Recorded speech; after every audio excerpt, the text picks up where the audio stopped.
हर हर महादेव मेरे प्यारे दर्शकों, आज हम भगवान शिव जी की रोचक कथा के बारे में बताएंगे। हम दो कथा सुनाएंगे, तो चलिए कथा शुरू करते हैं। भगवान शिव का जन्म। शिव को स्वयंभू, जिसका अर्थ है स्वयं विद्यमान भी कहा जाता है, क्योंकि उनका जन्म किसी महिला के गर्भ से नहीं हुआ था। भगवान शिव के जन्म के पीछे एक दिलचस्प कहानी है। एक दिन ब्रह्मा और विष्णु ब्रह्मांड में एक दूसरे की प्रधानता और महत्व के बारे में बहस कर रहे थे। बहस चल ही रही थी कि उनके सामने एक रहस्यमय खंभा आ गया। वे दोनों यह नहीं समझ पाए कि खंभा क्या है, और उन्हें आश्चर्य हुआ कि क्या उनके अलावा कोई अन्य सर्वोच्च शक्ति मौजूद है। उन्होंने उस शक्तिशाली स्तंभ के रहस्य को जानने का निर्णय लिया। भगवान ब्रह्मा एक हंस में बदल गए और स्तंभ के शीर्ष को खोजने के लिए ऊपर की ओर उड़ गए, जबकि भगवान विष्णु एक सुअर में बदल गए और जड़ को खोजने के लिए जमीन खोदी। हालांकि उन्हें कुछ भी नहीं मिला और वे उस स्थान पर वापस आ गए जहां से उन्होंने खंभे से भगवान शिव के उद्भव को देखा था। इसने उन्हें इस तथ्य को स्वीकार कराया कि भगवान शिव सर्वोच्च शक्ति थे। ये भगवान शिव की सर्वश्रेष्ठ कहानियों में से एक है। शिव और पार्वती का विवाह।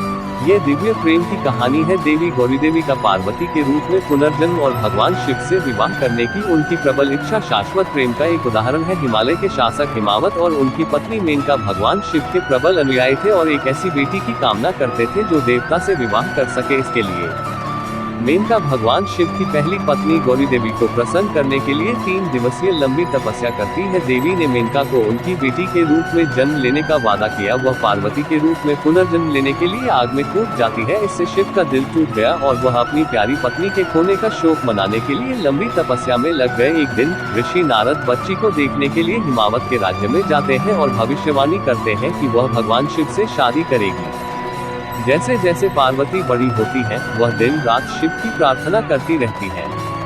पार्वती की भक्ति से प्रसन्न होकर शिव ने खुद को एक ब्राह्मण के रूप में प्रच्छन्न करके उनकी परीक्षा लेने का फैसला किया। वह उससे कहता है कि वह ऐसे व्यक्ति से शादी न करे जो गरीब हो और भौतिकवादी जीवन से रहित हो। हालांकि पार्वती दृढ़ता से कहती है, मैं शिव के अलावा किसी और से विवाह नहीं करूंगी। मनभावन उत्तर शिव को अपने मूल रूप में वापस आने और विवाह प्रस्ताव को स्वीकार करने पर मजबूर कर देता है। इस प्रकार उन्हें पार्वती के रूप में अपनी पत्नी वापस मिल जाती है। उनके विवाह की कहानी शिव की सबसे प्रसिद्ध कहानियों में से एक है। चलिए दोस्तों, हम मिलते हैं अगली वीडियो में। अगर आपको ये वीडियो अच्छी लगी तो लाइक करें, सब्सक्राइब करें, कमेंट में हर हर महादेव लिखे। धन्यवाद।